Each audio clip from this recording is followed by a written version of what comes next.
Welcome to AI Trend Talk. I'm Isaac. And I'm Alice. Today we're talking about health updates, a heartbreaking university story, World Cup football, and the NBA Finals. Let's get started. You know, when we first looked at our sources for today's deep dive, they really seem to be all over the map. I mean, we have medical guidelines, a really sad event at a university, and then two massive sports updates. Yeah, a real mix of things. Right. But as I was reading through our notes, a single theme kind of connected all of them. Oh, I noticed that too. The theme is pressure. Exactly. Today we are exploring physical pressure inside our bodies, the invisible mental pressure we carry in our minds, and, well, the intense pressure of performing on the world stage in sports. So let's start with the physical kind, because this affects, every single person listening. Recently, health experts made a major update to the rules regarding healthy blood pressure. Oh, hold on. We should pause for a quick vocabulary note right here. The word is standard. It means a level of quality or rules that people agree is normal or acceptable. Example, the doctor told me that the standard for healthy blood pressure has changed this year. Perfect. So yeah, for a very long time, the medical community told us that a healthy blood pressure was anything under a 140/90. Right. So if your numbers were, say, a 135/85, you probably thought you were doing great. But medicine it's always evolving. The new guidelines state that 140/90 is actually way too high. We should now aim for a blood pressure below 130/80. Wait, I want to unpack the why here. Like, why do they lower the number? I used to think of blood pressure like a speed limit for a car, but that never really made sense to me. Yeah, the speed limit thing is confusing. Yeah. A better way to picture it is like the plumbing in your house. Okay. Think of your heart as a water pump, and your blood vessels are the pipes. When your blood pressure is high, it means the water is just blasting through those pipes with way too much force. Ah, okay. So if the water is blasting through the pipes 24 hours a day, the pipes must take a lot of damage over time. Precisely. The intense pressure creates these tiny microscopic tears inside the walls of your blood vessels. And when your body tries to heal those tiny tears, it uses cholesterol like a bandage. Oh, wow. Right? And over time, those bandages build up, the pipes get narrow, and that leads to serious heart problems. By lowering the standard to 130/80, doctors are just trying to stop that damage much earlier. That makes so much sense. And the sources even mention that keeping it under 120/80 is the ideal zone for the lowest risk. Exactly. But here is where I get a little bit confused. One doctor noted that a number like 112/60 is generally even better. If lower is better, where is the limit? Like, if my blood pressure gets too low, won't I just faint? That is a really great question. You actually touch on the exact reason why we need blood pressure in the first place. You need enough pressure to push the blood against gravity, all the way up to your brain. Right, fighting gravity. Yeah. So if the pressure drops too low, the blood just doesn't reach your brain and you feel dizzy or tired. So as long as I am not feeling dizzy or exhausted when I stand up, a low number, like 112/60, just means my internal plumbing is relaxed and efficient. The pump doesn't have to work very hard. That is exactly right. It means your pipes are wide open and healthy. But, monitoring this physical pressure is something we can do with a simple machine at the doctor's office. Right. Unfortunately, the other kind of pressure we face, mental pressure, is completely invisible. Yeah, and that transition brings us to a very heavy and heartbreaking story from Taiwan. It happened at National Ming Tung University, which is a very well-known school. Most people just use its popular nickname, Yao Da. Yes. Tragically, a male student fell from Science Building 3 on the university grounds and passed away. Let's do our next vocabulary word before we go on. The word is campus. It means the land and buildings of a university or college. Example, my friends and I like to take a walk around the beautiful university campus after class. Thanks for that. So, the location is one thing, but the timing of this event makes it particularly difficult to process. This happened on the evening of the school's graduation day. That detail really stopped me when I read the news. Graduation day is supposed to be the finish line. Right. Families are there taking photos. Everyone is dressed up, and it's a day of pure celebration. But at the exact same time, for the students who aren't graduating yet, it was finals week. Yeah, a university during finals week is the ultimate pressure cooker. Students are staying awake all night, drinking way too much caffeine, and feeling the heavy weight of their future just riding on a single exam grade. Yeah. You have this extreme contrast, the overwhelming joy of the graduates right next to the intense, quiet stress of the test takers. There is another detail in our sources that I found really striking.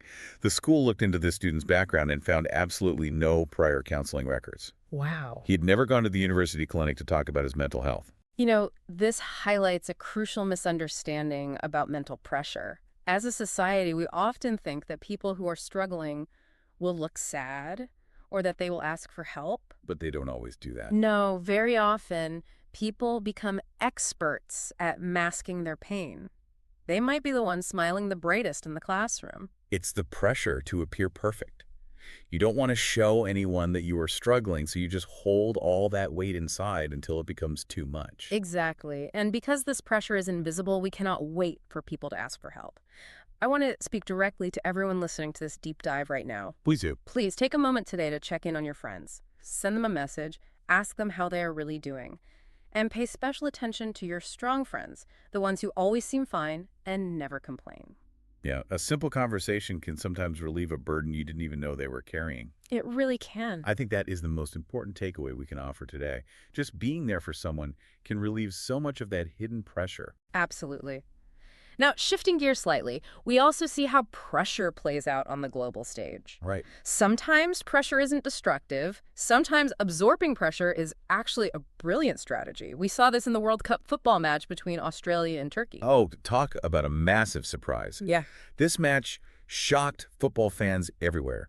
Australia beat Turkey 2-0 in their opening game. This was actually Australia's first opening game victory in 20 years. 20 years. It is a huge milestone, but the way they won is the really fascinating part. Yeah. If you just look at the raw statistics of the game, the result makes absolutely no sense. Turkey completely dominated the match. They had 57% ball possession. I want to push back on this because I looked at the stats too.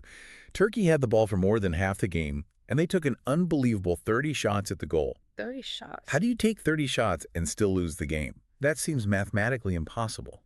It does seem impossible if you think of soccer as just a numbers game. But this match was a masterclass in a tactic called counterattacking. Oh, interesting. Let's break down how that actually works. When Turkey has the ball for most of the game, they naturally push their players forward toward the Australian goal. They are applying massive offensive pressure. Right, they want to score, so they send everyone to the front. But what happens when you send everyone to the front? You leave the back of the field completely empty. Ah, I see. Yeah, Australia played a very patient game. They essentially said, go ahead, take your shots, we will build a strong defense and absorb all your pressure. Wow. They just waited for Turkey to make a mistake or miss a shot. And the moment Turkey lost the ball, Australia used that empty space behind the Turkish defenders. It's like stretching a rubber band. Turkey stretched themselves too far forward, and Australia just snapped back in the other direction. That's a great way to put it. So when Australia finally got the ball, they didn't just kick it wildly, they had a clear, open path. Exactly. They only needed a few perfect moments. Australia's 20-year-old player, Nestor Irankunda, scored the first goal on one of those quick attacks. I know. And later, Connor Metcalf scored the second. They used Turkey's own aggressive pressure against them. But wait, we can't ignore the fact that Turkey still took 30 shots. Even with a good strategy, some of those shots must have been flying right toward the net. Oh, they absolutely were. And that is where individual brilliance comes in. The true hero of the match was Australia's 22-year-old goalkeeper, Patrick Beach. Also so young. Right. He made 8 incredible saves to keep Turkey from scoring. 8 saves against a top-tier team is incredible. Mm-hmm. To do that, a goalkeeper can't just rely on jumping quickly. He has to read the game like a chess player, right? Yes, exactly. He has to know where the ball is going before the Turkish player even kicks it. That is the perfect way to describe it. It's about positioning. Beach was always in the right place at the right time, completely neutralizing the pressure Turkey was trying to build. Australia won because they stayed calm under fire. That is a brilliant transition to our final story, which also involves handling immense sports pressure, but this time, the pressure of history. Over in the United States, the New York Knicks made history in the NBA Finals. Yes, the Knicks played against the San Antonio Spurs, and the Knicks won the series 4-1 to take the basketball championship. Time for our final vocabulary word. The word is backwards. It means toward the direction behind you, or with the back part in the front. Example. Some fans on the internet laughed because they thought she wore her shirt backwards. We will definitely get to the story about the backwards shirt in a moment because it is quite funny. It really is. But first, we need to understand the historical weight of this victory. The Knicks didn't just win a trophy. They ended a 53-year championship drought. 53 years. Let's really think about what that means. There are grandfathers in New York who were teenagers the last time their team won, and they have been waiting their entire adult lives to see it happen again. It's wild to think about. The pressure on the current players must have been suffocating. It is a unique kind of psychological pressure. Every time the team makes a mistake, the fans immediately think, oh, here we go again, another year of losing. Yeah, that negativity builds up. To break that cycle requires incredible mental toughness. And the star of the Knicks, Jalen Brunson, showed exactly that. He certainly did. In Game 5, which was the deciding game of the series, Jalen Brunson scored 45 points all by himself. Unbelievable. He was named the Finals MVP. To perform like that in front of a city that has been desperate for half a century is just amazing. But as you mentioned, sports fandom isn't just about the athletes on the court. It's also about the culture, the crowd, and sometimes the celebrities. Yes. Which brings us to the famous American actress, Sydney Sweeney. I love this part of the story. The cameras are always scanning the crowd for famous faces at these big games.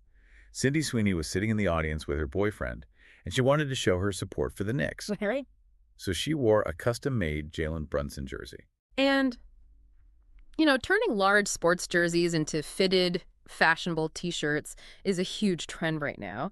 But the internet immediately noticed something unusual about her specific shirt. Yeah, Jalen Brunson's number is 11. Normally, on a basketball jersey, the player's name and large number are printed on the back. Right. But on Sydney Sweeney's custom shirt, the large number 11 was placed right on the front of her chest. Social media immediately exploded with jokes. People were laughing, asking if she got dressed in the dark or if she even knew how basketball uniforms worked. But it wasn't just jokes. Some fans were genuinely angry and worried. Really? Yes. They were saying that wearing the jersey backwards was a bad omen. They called her a bad luck charm and were terrified she was going to curse the team and make them lose Game 5. This is a fascinating aspect of sports psychology. Why do fans care so much about a fan's shirt? When a crowd is dealing with the high pressure of a 53-year losing streak, they feel completely out of control. Superstitions like wearing a lucky hat or getting angry about a backwards shirt are a way for fans to create an illusion of control. That's so true. It makes them feel like they have some influence over the game. That makes total sense. They're projecting all their anxiety onto her outfit. But you know what? It turns out a 53-year historical curse is much stronger than a backwards T-shirt. Definitely. The Knicks won anyway, so clearly the shirt didn't bring any bad luck. If anything, maybe she should wear it backwards every year now. I wouldn't be surprised if backwards jerseys become the new fashion trend in New York next season. I bet they will. But honestly, looking at the footage of the city celebrating, you can actually see the physical relief. Millions of people just letting go of 53 years of tension all at once. It is a beautiful thing to witness. And it really brings our entire deep dive today full circle. It really does. We started by talking about how to lower the physical pressure in our blood vessels to live longer. We talk about the importance of relieving the hidden mental pressure our friends might be carrying. Yeah. And we finished by seeing how sports teams absorb pressure on the field and how entire cities release pressure after decades of waiting. It reminds us that pressure is a universal human experience. It can cause damage if we ignore it. But if we manage it wisely, whether through medicine, communication, or even sports strategy, we can overcome it. Well said. We have covered a lot of fascinating ground today, and now we want to hear from you. Yes, we love reading your insights. Here is your comment challenge for today. Out of all the news today, from sports championships to health updates, which topic do you think is the most important for people to talk about, and why? Let us know in the comments below. Thank you for spending your time with us today and for learning alongside us. Stay curious, check in on your friends, and we'll see you next time. Goodbye.